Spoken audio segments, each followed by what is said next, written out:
because at the base, they had cooks who were working and dedicators giving you the best of it. And food come in all the time. So my old story was that one story about hard rations and kosher and halal, but otherwise the food was A1.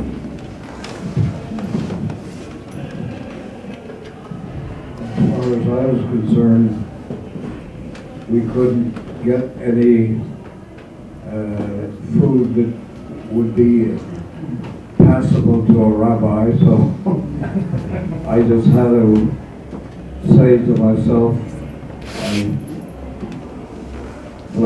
bless the food and call it what I wanted. I had to eat whatever I was given, otherwise I was starved. There's a story from the Shtetl when the Russian army in the time of the Tsar would come to the villages and take Jewish boys away to serve 20 or 25 years, essentially a death sentence.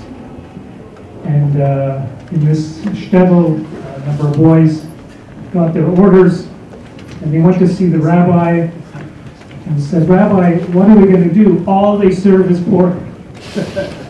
And the rabbi said, "You have to do what you have to do to survive, but don't suck the bone."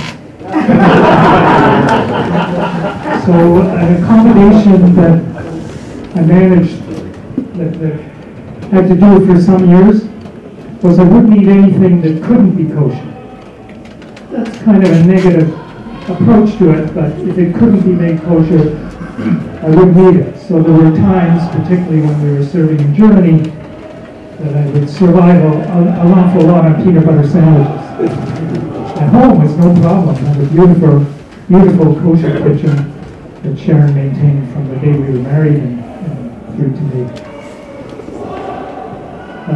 And you know, there were some sort of side benefits, like there was a period where the seat beside me at the mess dinner, the fancy dinners that our units would put on a couple of times a year, was always hotly contested who would sit beside me, because they'd get 2 shrimp cocktails.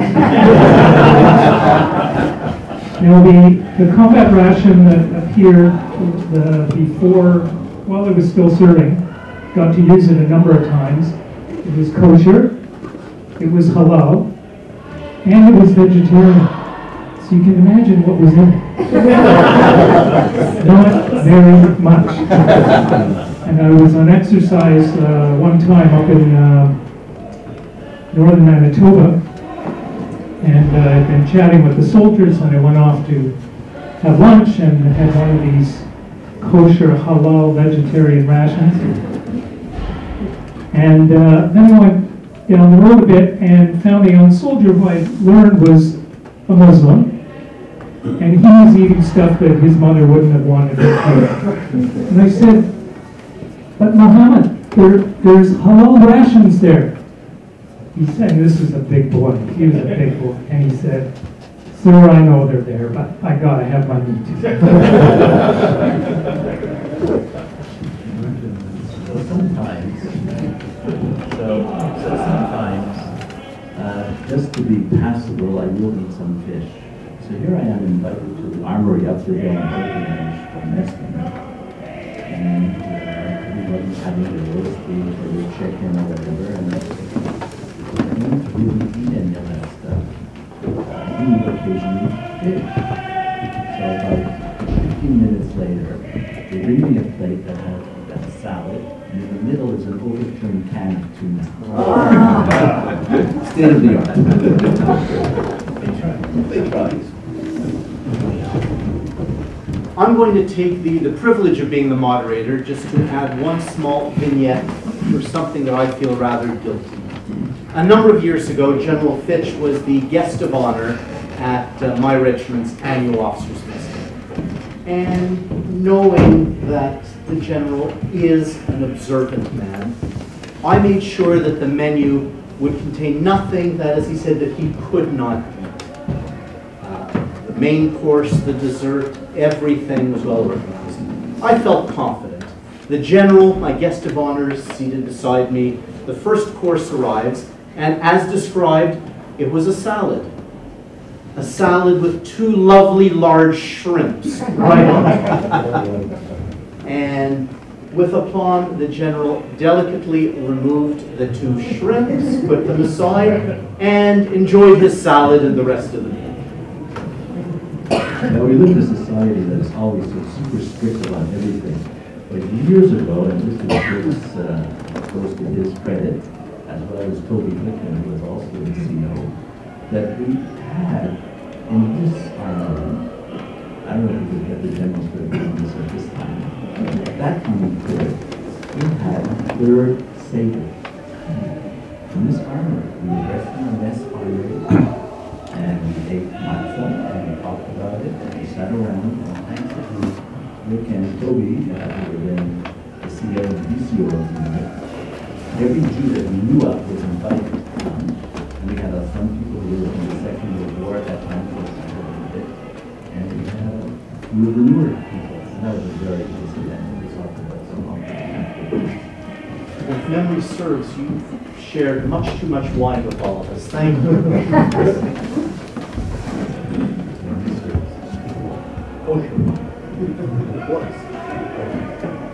Each of you have served in the reserves or have been intimately associated with the reserves, in addition to your full-time service. If I can ask if you experienced any unique issues as Jews in the reserve context. It wasn't exactly as a Jew. In the reserve context, it's not a full-time job. And the challenge is their time off from work to be deployed properly. And I always found that there was a bit of a challenge. I had to switch on calls, I had to switch, get the prolongation of what I was doing to say, oh, I can take your call when I come back, please take my call when I'm away. And that really was for me one of the biggest challenges. But even as a Jew, and saying, oh, being in the reserves is a challenge, I can find that.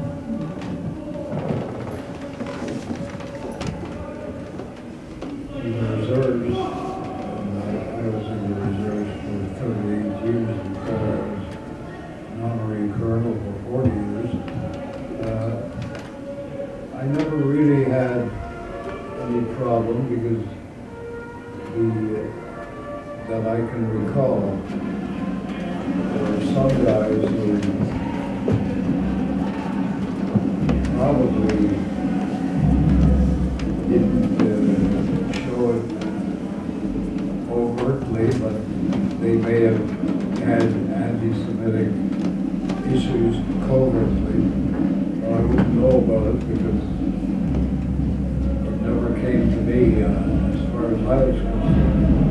I had a lot of friends in the Army because, as I said before, my brother Eddie and I were the only Jews in our unit. And I don't think we had any of those problems as far as I was concerned. But the example that I gave you of General Prior back in '62 might have been one of the covert things.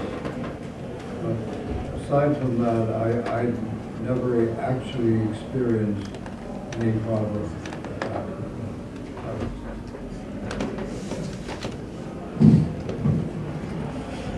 Richard, I'm actually going to pass on this one. I was kind of an accidental reservist and never did belong to a reserve unit. It was a convenience of the crew managers at the time. So I think my comments serving in regular force apply the same. Padres in the military serve all faiths. Would you share with us your most memorable interactions with Padres? Well, I was lucky when I was serving in Cyprus with the United Nations that the Padre there was well versed in the history and geography of Cyprus. Because the blue beret, I brought my blue beret, which is the one that I wore at that time. I put it there just to show and tell if you do. So he was so well versed that whenever And I was alternating as the MO, as the medical officer, with the British territorial medical officer. There was just two of us. But sometimes we had a weekend off or a day off. And he would say, come with me, Marcus, we're going to go see whatever city you wanted to see. Gustav, see everything we would visit. And we'd go to the Turkish side, we would go to the Greek side, and it was like, he really was like a font of knowledge and taught me so much about the church as it existed in Cyprus, not regular stuff. He was a Protestant chaplain, and he was well versed. For me, that was one of the most memorable experiences. When I was in Afghanistan, it was a little bit different. Because in Afghanistan, the padre there, he faced a lot of, they were almost like Dear John situations. He would see a lot of soldiers, he would say, I just got this letter from my wife. She's not my wife anymore, she's walking away from me. And he'd be devastated, because they're so far away, there's nothing you could do to control the situation. And oftentimes we would talk about anything you could do, myself as an MO, the padre, and that was another type of close contact that I had with the padre.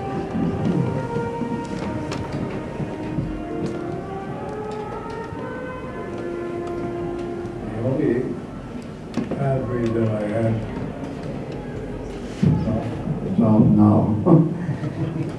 The only padre that I really had contact with while I was in the active service was Rabbi Gershon Levy.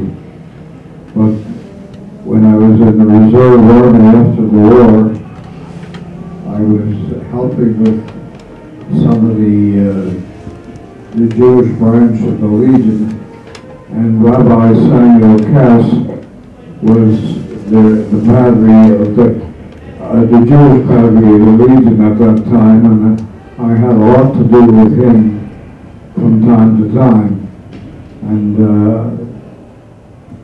he was a very good man, and I enjoyed him very much. We can bridge a gap here. I was a young man about the time I joined the Army, but Rabbi Cass was a friend of my dad's, and I got to meet him and hear some of the stories. He was a man of great stature, and indeed my father was a little bit irreverent with him at times and asked if he got holes with the skis when he put his shoes. They were pretty big. The Jews in the Canadian Army, Canadian Armed Forces in World War II were well served by a remarkable team of Jewish chaplains, including a cousin in my family, Julius Berger. I married my parents as well. And he officiated at my father's bar mitzvah as well. But all Jewish chaplains were released in 1945.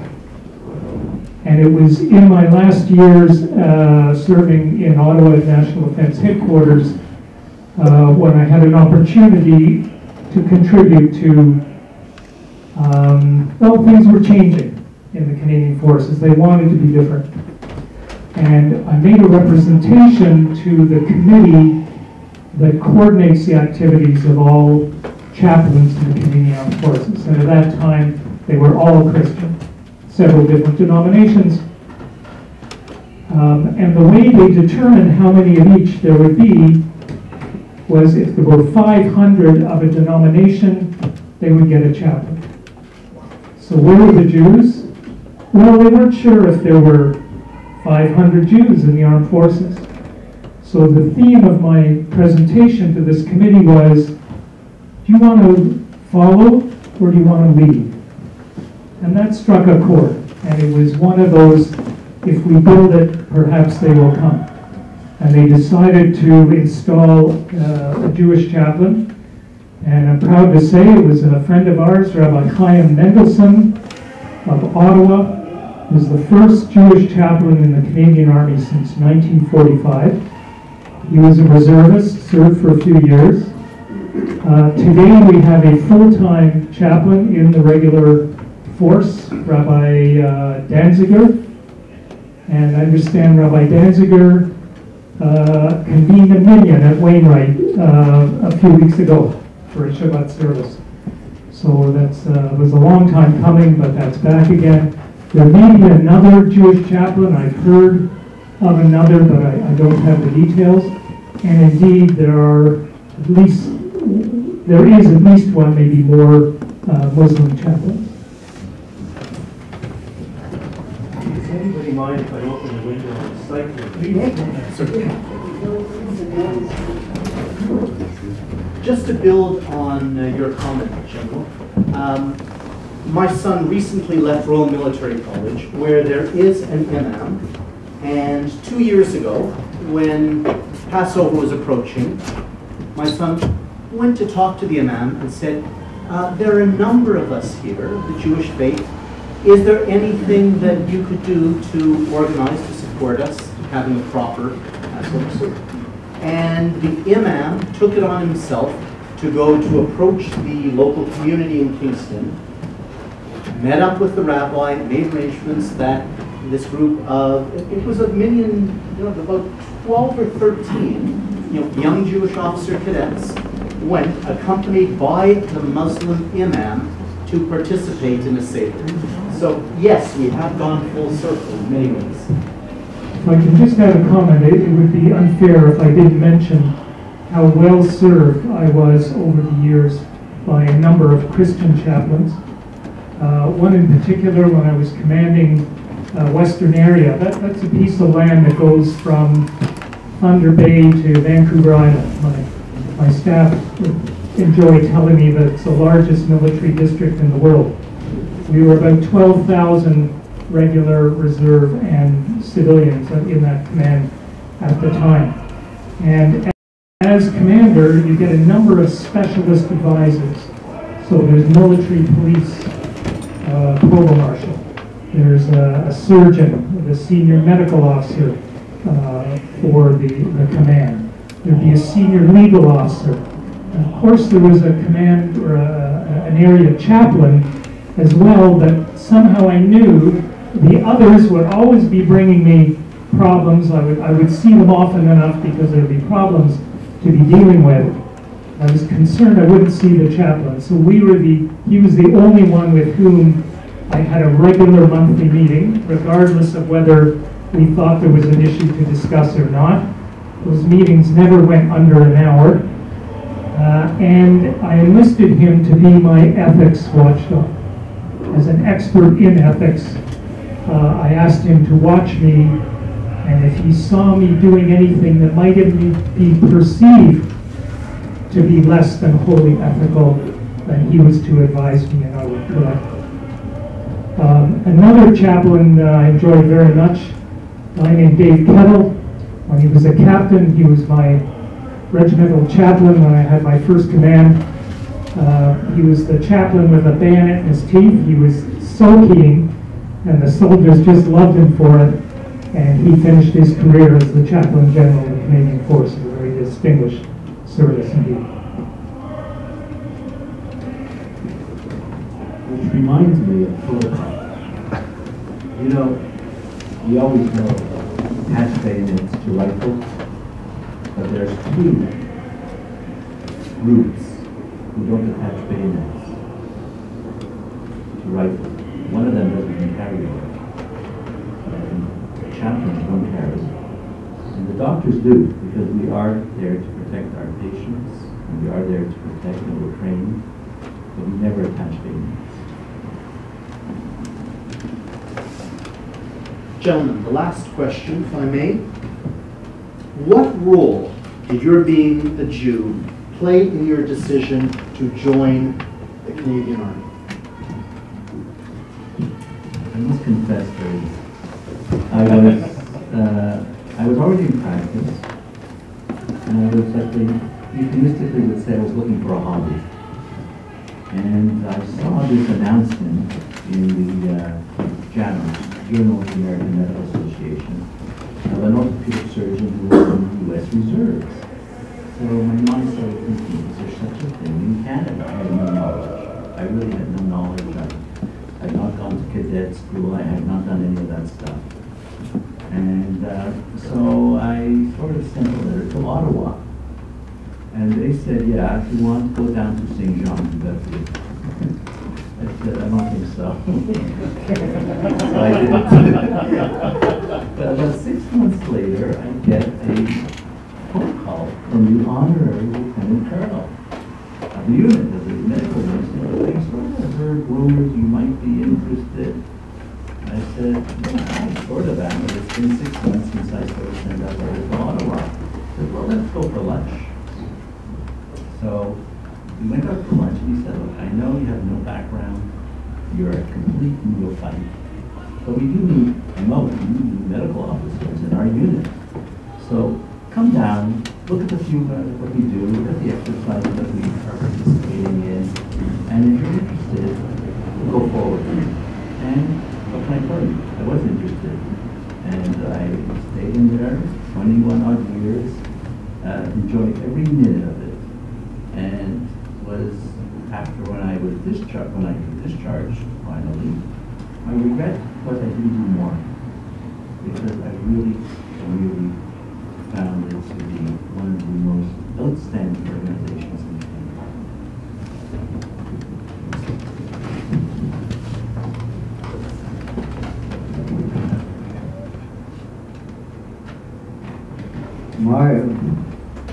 My involvement was a little different. First of all, I had my brother Paul, had been in the high school cadets, and had become the commanding officer as a major. And when I joined my high school, I joined the cadets at 13 years of age. And my brother Eddie, when he came to Montreal High, also joined the cadets. But we had a background in the family because I had two cousins of mine who were in World War I. My cousin Paul Ironstone was a military doctor, and he served in World War I. And his older brother, Mo Ironstone, was a pilot in World War I as well. So we had sort of them to follow through. And then I also had my brother Paul, who started as a boy signaller with the artillery back in 1938. So it really wasn't that difficult for us to join. But my mother was very adamant. She said having Paul in the Army was enough. Eddie and I couldn't join, so we didn't join the Army until after my mother passed away in 1937. And then we got to the Signal Corps and joined up then. And of course, with Hitler stewing in Germany the way he was, it wasn't a very hard thing for us to want to volunteer anyway, because I wanted to do something about the fact that we had to defeat the Germans.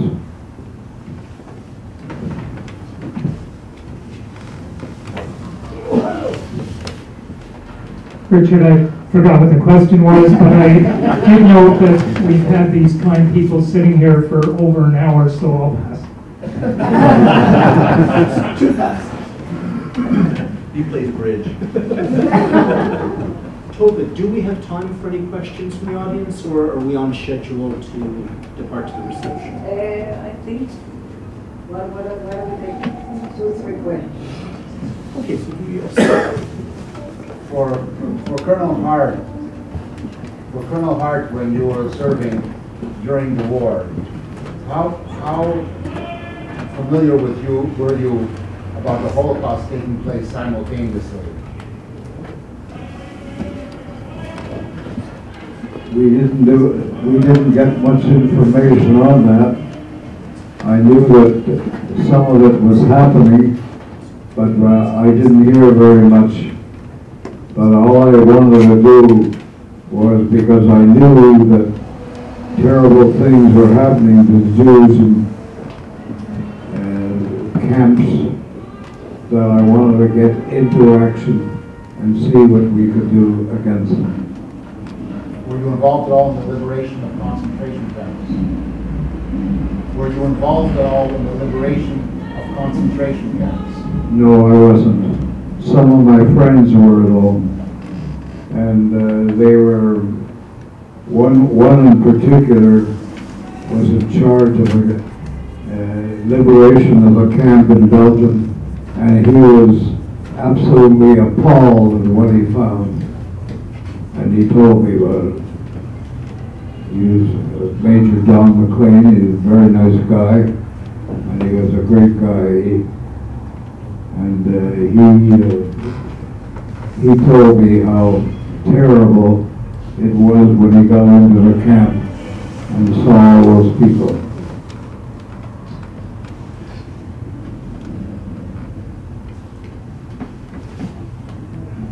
Yes, ma'am. Is it known how many Jews are serving in the Canadian forces today? I see a hand up amongst the panel members. It's a very interesting question. There's one person who knows, and he can't tell. And here's why. It's about the personal information can only be used for the purpose for which it is gathered. So on the enlistment form, there's a place to write down what your religion is. You're allowed to put no religion expressed, NRE, if you want. But if you express religion, it goes into that count of how many of each kind are there to figure out how many chaplains to have. And it can also be used if you become a casualty, they know which kind of chaplain to send your family, God forbid, that kind of thing. So the number is aggregated only for use by the chaplain general, and he is not permitted to use that number for other reasons. So I have to estimate by encounters with Jews, and I would estimate several hundreds, probably less than 1,000. I would ask always turn it off. I'd like to add one thing about my service during the war. When I got my dog tags, as General Fitch was saying, you could state what you wanted. And I said that I wanted to have Hebrew on there. And they said, why? The Germans will kill you. I said, let them know that a Jew is coming to get after them.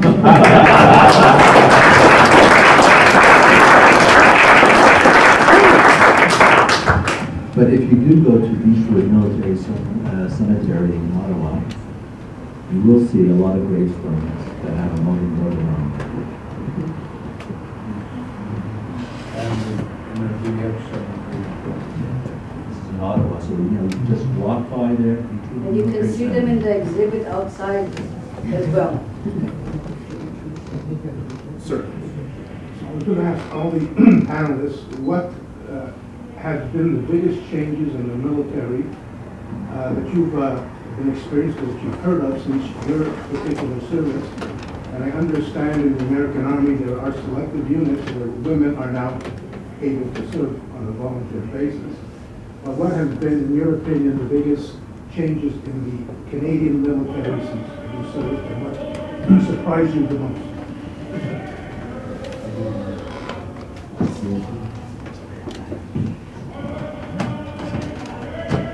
The Canadian Army has had women at least since the Northwest Rebellion, 1885, every conflict since then, far more numerous in recent decades, far more percentage-wise, I believe.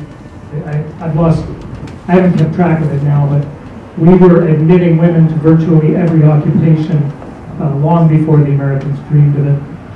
I'm referring specifically to combat roles. So am I. And I served with some very excellent, very capable, very courageous women. in Yugoslavia and other places.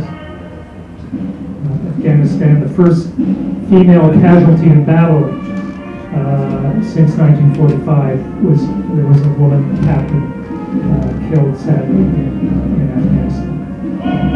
So don't take the Americans as an example. The Canadian government knows that they have total control over the Canadian Armed Forces. So you take one of the most conservative organizations in the country and you make it the leading edge of social change, and you know what? The Army does that for you. We're an example of what Canada can be. I'm very proud of my Army for that.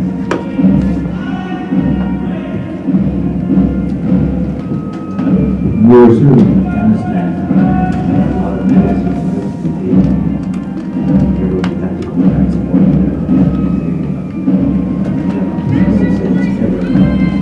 I would say that the majority of the medics who are with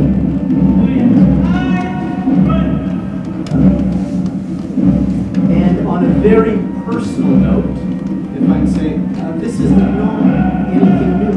In the Second World War, my mother served with General Fitch's aunt, with Sharon's aunt. This is not a new thing.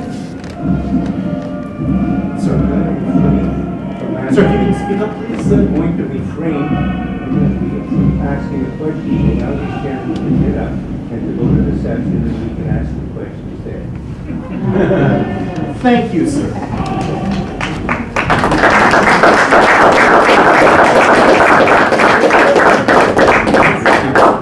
Before we adjourn, as so well suggested, to the anteroom and continue our discussions through the reception, I've been asked to note that while Professor Ellen Besner is unable to join us tonight, she's out of the country, she asked me to share descriptive cards, which we have spread out in the anteroom, about her forthcoming book, Double Threat: Canadian Jews, the Military, and World War II, to be published on November 11th this year.